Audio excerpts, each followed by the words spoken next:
Bon, bah il est temps de reprendre du boulot, hein.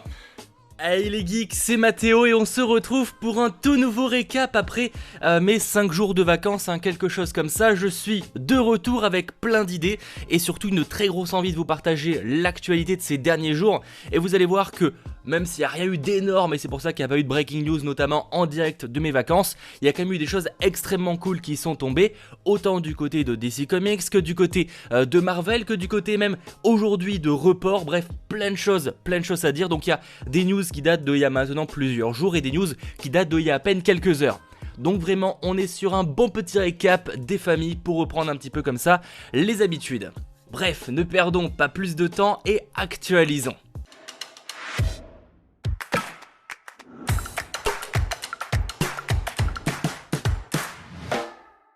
La première news, c'était genre évident mais c'est tombé, Warner Bros repousse la sortie de Tenet de Christopher Nolan.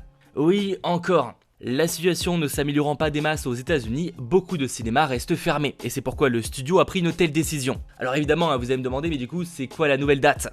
La nouvelle date sera apparemment communiquée prochainement, mais on sait que ce sera en 2020. Pour l'instant en tout cas. Warner Bros prévoirait aussi d'abandonner l'idée de sortir le film partout dans le monde en même temps, et plutôt opter pour le sortir là où c'est possible, petit à petit. Ce qui voudrait dire que techniquement, chez nous en France, il pourrait sortir plus tôt que dans d'autres pays. Puisque chez nous, les cinémas restent ouverts et pour l'instant, c'est pas censé changer. Bon, ça c'est dans la théorie, mais pour l'instant, on va attendre de nouvelles infos.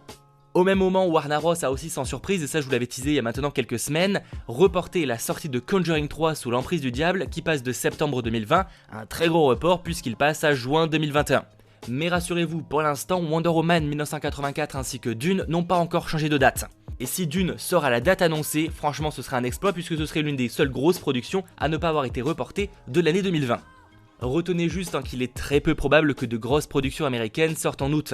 Ils seront sûrement reportés en septembre, ce qui forcément aura des conséquences pour les sorties de septembre, reportées elles aussi plus tard. D'ailleurs, en parlant de report, prévu à l'origine cet été, je vous annonçais récemment que le film d'animation Bob l'éponge, éponge en eau trouble ne sortirait pas au cinéma, et que la Paramount repoussait carrément sa sortie en 2021, pour le proposer directement en VOD et sur la plateforme de streaming de Viacom CBS. Et Variety révèle récemment que Netflix a racheté les droits internationaux du film, ce qui voudrait dire qu'en France, il sortira sur Netflix. Du même pour la Suisse, la Belgique et tous les pays francophones. Qui sortiront cette fois au cinéma, en tout cas si rien ne change, Skydance et Paramount Pictures ont annoncé aussi les dates de sortie de deux futurs longs métrages d'animation. Spellbound qui sortira le 11 novembre 2022 et Luck qui sortira le 18 février 2022. Sachant qu'on parle là des dates US, mais on aura quelque chose d'assez similaire. L'histoire de Luck sera centrée sur une fille malchanceuse qui va devoir faire équipe avec des créatures magiques pour découvrir une force plus puissante que la chance elle-même. Et du côté de Spellbound, ça prend place dans un monde magique où une jeune fille doit briser le sort qui a divisé son royaume en deux. Et c'est réalisé par la réalisatrice de Shrek, Vicky Jensen. Voilà, les reports, ok, c'est relou, mais les tournages, ça en est où ? Pour ceux qui auraient manqué l'info, mais si je l'ai partagé sur les réseaux sociaux, @MathéoSapin, d'où l'intérêt de m'y suivre, sachez que celui de Jurassic World 3 Dominion a repris au Royaume-Uni. Il est prévu pour juin 2021 et selon Colin Trevorrow, le film pourrait être terminé à temps. Je ne sais pas si j'en ai déjà parlé, mais la chance qu'ils ont eue, c'est que les scènes nécessitant beaucoup de post-prod sont justement celles qu'ils ont tournées en premier. Ils ont donc pu s'avancer un maximum. Autre tournage sur le point de commencer cette fois, celui de Uncharted avec Tom Holland. L'acteur a tout d'abord publié une image teasant un début de tournage. Il s'avère ensuite que Sony a précisé que c'était juste une réunion avant de réellement le commencer. Mais juste après, le Hollywood Reporter a annoncé que le début de tournage aurait lieu le 20 juillet. Et comme c'était hier, logiquement ça a commencé. Je rappelle que Ruben Fletcher va se charger de le réaliser, on lui doit Venom et les deux Zombieland. Et il doit sortir en juillet 2021. Tom Holland d'ailleurs révèle dans une vidéo qu'il espère tourner le tournage de Spider-Man 3 d'ici février 2021.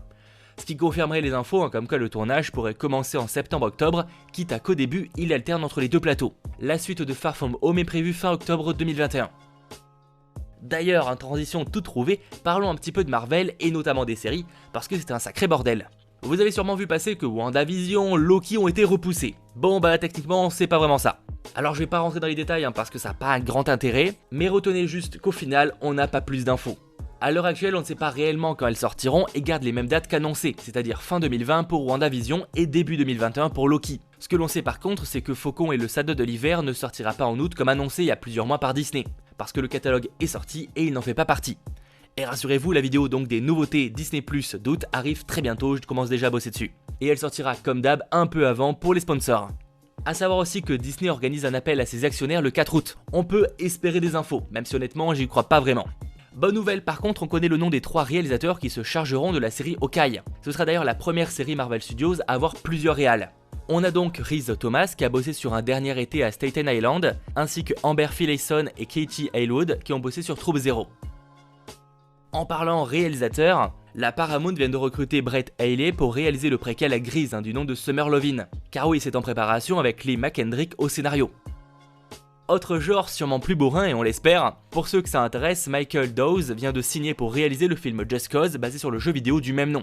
Dernièrement on lui doit la comédie Kofi et Karim dispo sur Netflix et que perso j'ai pas aimé, mais bon. Au scénario on retrouve Derek Kolstad qui a bossé sur la trilogie John Wick. Du peu que l'on sait, le film suivra Rico Rodriguez en mission pour arrêter le groupe de mercenaires The Black Hand. On ne connaît pas encore l'acteur qui va l'incarner. Et justement, encore une belle transition, parlons mercato casting. En vrac, Margot Bingham a rejoint la saison 11 de The Walking Dead.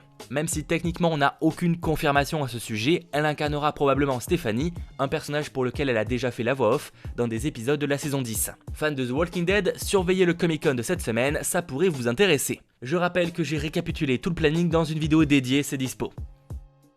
Et pour terminer, parlons d'ici, Noah Centineo a rejoint Dwayne Johnson au casting du film Black Adam. Noah Centineo a vu dans plusieurs comédies romantiques de Netflix et qui devait avoir le rôle principal, même si on n'a pas trop d'infos depuis, dans le film live Les Maîtres de l'Univers. Il incarnera Atom Smasher, un personnage qui peut contrôler sa structure moléculaire et qui est en gros capable de manipuler sa taille et sa force. Personnage que certains auront peut-être découvert dans la série The Flash. Black Adam est prévu pour décembre 2021 et il aura le droit à un panel lors du DC Fandom fin août. On peut s'attendre à découvrir d'autres noms. Et du peu d'infos qu'on a, le film devrait commencer à tourner début 2021 en Géorgie. En parlant DC Comics hors casting, en effet à l'occasion de la JusticeCon, un événement organisé par les fans, Zack Snyder fera une apparition et promet un petit clip cool et aussi notre annonce. Bref, je vais surveiller ça avec attention.